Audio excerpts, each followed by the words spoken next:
Hi and welcome back to ScottiesTech.Info. I'm Scotty with my co-host Cletus, and I thought I would give a little bit of an update on the 5G rollout. It turns out that there are a few more problems that have come up, and it's all very fascinating. Now, if you haven't watched my earlier video, 5G is just the tip of the iceberg, you may want to check that out. In that video I talk about not just 5G, but Wi-Fi, Bluetooth, and all these other wireless technologies, and how they may be having a rather negative impact on our health. I quote various studies and so on. I'll get into that in just a second, but so 5G has been in the news quite a bit lately, and the first thing that happened not so long ago was that it turns out that not all 5G is actually the same. And by that I mean in terms of advertising. It turns out that AT&T was advertising a service called 5GE, or 5G Evolution, which actually wasn't 5G. It was a sort of new flavor of 4G LTE. On top of that, I'm still seeing people say that I've had 5G for years on my Wi-Fi router. That's actually not 5G, that's 5 gigahertz Wi-Fi, which is a certain flavor of Wi-Fi. So not only are many people confused about what actually constitutes 5G, but the actual companies selling service are even trying to fool people into thinking that they're getting 5G when actually they're not. So that was pretty nutty. The second thing in the news is that 4G networks are very often 2 times as fast as 5G networks. Now, just for a quick review here, there are 3 general flavors of 5G. There's the so-called low band, which typically uses somewhere around 800 or 900 megahertz signals, which is actually much, much lower than your typical 4G. And this new low band version of 5G has speeds somewhere around like a maximum of 20 megabits per second, which is obviously slower than many of the faster flavors of 4G. The low band 5G would be used mostly in like rural areas. Next comes the mid-band flavor of 5G, which is usually between 1 and 6 gigahertz. You may have heard recently they're auctioning off the 3 gigahertz band or the 6 gigahertz band, or they decided to make one of these frequency bands open, free for anyone to use in various countries and so on. That's because there are chunks of the frequency band between 1 and 6 gigahertz which are going to be used for mid-band 5G, and that's sort of like the medium speed flavor of 5G, which maxes out at something like 200 megabits per second, which again, if you have good 4G, there's not so much of a difference there. Finally, there is what we all know as 5G, which is the millimeter wave band. That's the super high frequency flavor of 5G, and with millimeter wave you're going to get speeds like 1 gigabit per second and up. You're also going to have very low latency. Now, the problem with millimeter wave is that its maximum range is typically on the order of like 150 meters, which is like nothing. So, as I mentioned in previous videos, with millimeter wave you have to put up to 200 times as many antennas. They put antennas on everybody's light poles, and I've talked about that before. That's actually kind of part of the problem with 5G. Various providers are rolling out either low-band 5G or mostly mid-band 5G. Very few of the installations are actual millimeter wave, the super fast one that's going to enable the Internet of Things, and everything's going to be internet connected, and it's going to be our wonderful, glorious future. So, also it varies depending on network. Verizon, for example, in the United States, they're pushing for the millimeter wave, the super fast stuff. But if you actually talk to people who have Verizon 5G, many of them are saying like, no, it's total crap.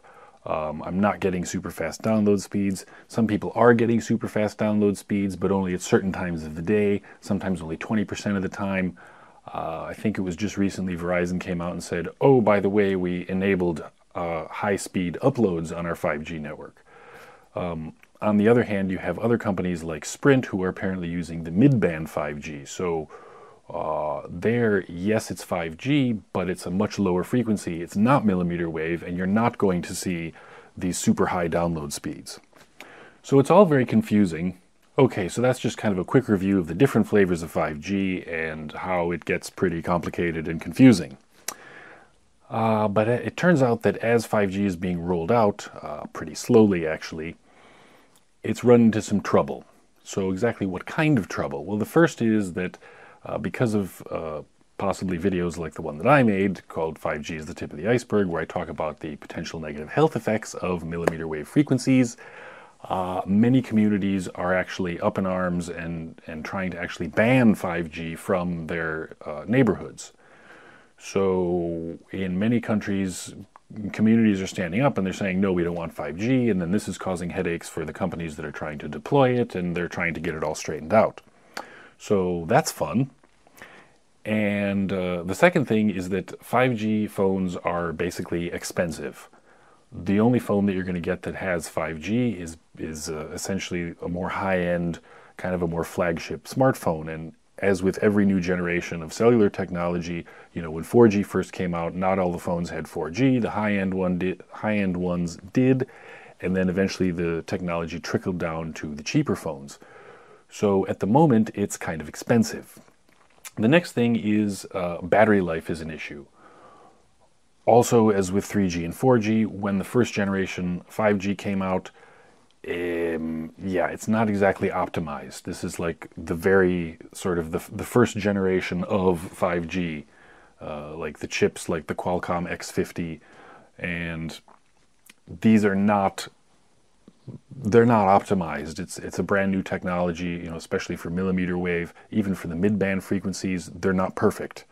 It's going to take several iterations, and so they tend to consume more battery life, as we'll see in just a moment. Okay, but you're probably saying, well, yeah, but, you know, there's 5G in my area and it's not so bad and blah, blah, blah. And, you know, that may be the case. And they are actually rolling out 5G more and more in different areas. Some people have pretty good 5G, many people don't.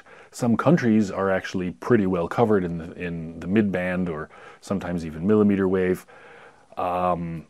Yeah, the US is not. Furthermore, it used to be that, you know, people like me would make videos about the potential health effects of millimeter wave 5G, and, you know, we were kind of told that we were crazy because all you ever saw in, especially the mainstream media, is that, you know, 5G is awesome, it's coming, it's going to be like, you know, it's like we're all going to walk on water, and it's going to enable this new futuristic society where everything is just so totally awesome that, you know, you want 5G, everybody wants 5G, the Internet of Things, everything connected, super awesome. All you ever read, you could go on any news site and you could type 5G, and whatever article came up, it was like just, they were, you know, they were just falling all over themselves to tell you how wonderful and awesome 5G was. Now, their tune has actually changed quite a bit. So I have a couple examples here in an article entitled, How to Disable 5G on the OnePlus 8. As I mentioned, the new 5G chipsets that are inside these phones, they're not exactly optimized, and very frequently the 5G, when it's enabled, it's actually draining the battery of the phone much faster than if you're using 4G. So here you have people running out and buying 5G phones like the OnePlus 8, and they have a 5G network, and then once it's enabled, they're going, geez, you know, I'm only getting the 5G network maybe 20-30% of the time. The download speeds are half of what I get with 4G. So there are actually articles, saying, here's how you can disable 5G on your brand new 5G smartphone so that you get better battery life and have faster download speeds. So yeah, that's not exactly flattering for 5G. The next article is from CNN Business, of all websites, and the title of that article is The Race to 5G is a Myth. And in this article, they talk about how basically it's going to take years and years. They talk about a lot of the hype. They talk about how, yeah, the Internet of Things, you know, we've had a lot of smoke blown up our butts about how great and wonderful it's going to be, and the reality is that no, it's actually going to be quite a few years before 5G actually takes hold. There's resistance against it for various reasons. You know, not even just the health effects, but just the fact that, yeah, it's not as fast as promised. It's only that fast if it's the millimeter wave, which many areas there is no millimeter wave. So, you know, people aren't really seeing the benefits of it. They also talk about in a couple countries like South Korea and China that they've already sort of beaten us. As you may recall, there was a lot of talk that, you know, the first country to get 5G, a full 5G network, is going to like rule the universe, you know, because it's the technology of the future. And so here, you know, the author of this CNN article is basically saying, look, South Korea and China are pretty much covered, and okay, it may be mid-band, it may not be millimeter wave, but like they've already got the technology, it's already there, it's much faster than what they had before, and it hasn't made a difference. So the article also talks about a lot of the hype around 5G and how it's basically just a bunch of nonsense. And finally, there's another article in Computer World. You can read that at computerworld.com. I'll link to all this stuff down in the description, by the way. This Computer World article is entitled, "At this point, 5G is a bad joke." This is hilarious. So first they talk about the three basic flavors of 5G that I've already mentioned. And then they mention that the millimeter wave flavor of 5G, they mention that millimeter waves can't penetrate walls or even low-E glass windows. Now, the low-E windows are low emissivity. This is basically they're the fancy windows that have a special coating, so they're like super green, and you know, you get, you know, better thermal regulation and less heat loss and blah blah blah. So apparently, not only can millimeter waves not go through things like leaves on a tree or simple walls or like a simple wooden door, but they also can't pass through glass in a window. So there's a company in Japan apparently that is making special low-E windows that will actually be super awesome and super green, but they will also allow the millimeter waves to pass through effortlessly. So now, on top of the 200 times more antennas that these companies are supposed to install on every light pole everywhere so that we can all have millimeter wave, and then of course they're going to pass that, the billions of dollars that's going to cost, they're going to pass that on to the consumer. And of course we don't have any extra money to pay for our cell phone service, so I'm not sure how that's going to work. But in any case, in addition to all that, we're also going to have to pay, every business and house and everywhere, you're going to have to actually replace the windows in your house if you want 5G signals to get inside. So how is it, I don't know, how is that supposed to actually work? Yeah, I'm not sure. So yeah, the article also talks about how 4G is often faster. You know, you only get 5G 20% of the time. And they basically conclude that 5G won't be worth the cost for several more years at least. And of course, by cost, as I just said, it's the investment of companies, it's the new equipment, it's new antennas and far more antennas, and it's the higher cost of the smartphones. And so far, no one is really seeing any real benefit. If I have a 4G connection and I have, you know, 60 or 100 megabit download speeds, and I hop on my 5G enabled phone and I get like nothing, why would I get a 5G phone? Now, of course, that's all going to improve over time, as with, you know, 3G and 4G before. Yeah, initially 5G is going to kind of suck, and then eventually things are going to become better. And but one of the problems with 5G is several other companies have 5G chipsets, most infamously Huawei. They have a whole sort of end-to-end solution, 5G, and they were trying to sell it to Western companies. And of course, especially the US said, no, you can't do that because they're evil. And so part of the problem here is that you're not allowed to use Huawei's chipset, and you can't use their products, their solutions. So you're left with Qualcomm's as your only option. And then, you know, there are politics involved here too, which is also kind of slowing the roll. If all these telecom providers were told, yeah, go ahead, just use whatever, it's entirely possible that the rollout would have been much better.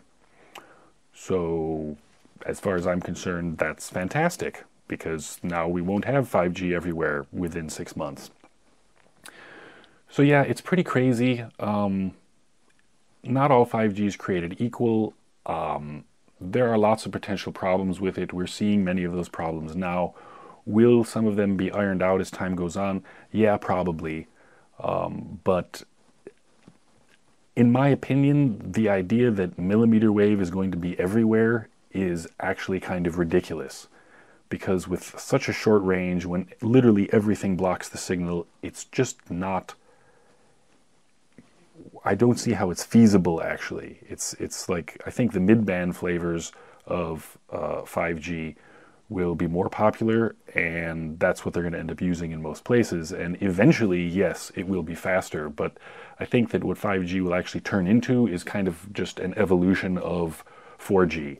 Maybe the frequency will increase a little bit, you'll have more bandwidth, blah, blah, blah, and companies will come along and sort of tweak their lower frequency, the mid-band chipsets, and eventually it'll sort of be like, 4G LTE plus plus plus, but it won't be this whole millimeter wave everywhere, blah, blah, blah kind of thing, because it's simply not practical. But that's just my take on it. I could be wrong. We'll see. So, yeah. It doesn't look like the Internet of Things with billions of connected devices. It doesn't look like that's going to happen anytime soon. And it looks like it'll be probably several years before 5G really catches on. It's certainly not going to happen until Apple releases a 5G-enabled iPhone, because that seems to be, whatever Apple does, the whole rest of the world follows for reasons which I don't quite understand. But that just seems to be how it is. So, yeah, that's the news on 5G. It is all rather interesting and even a bit humorous. For more techie tips, see ScottiesTech.Info. Thanks for watching. See you next time.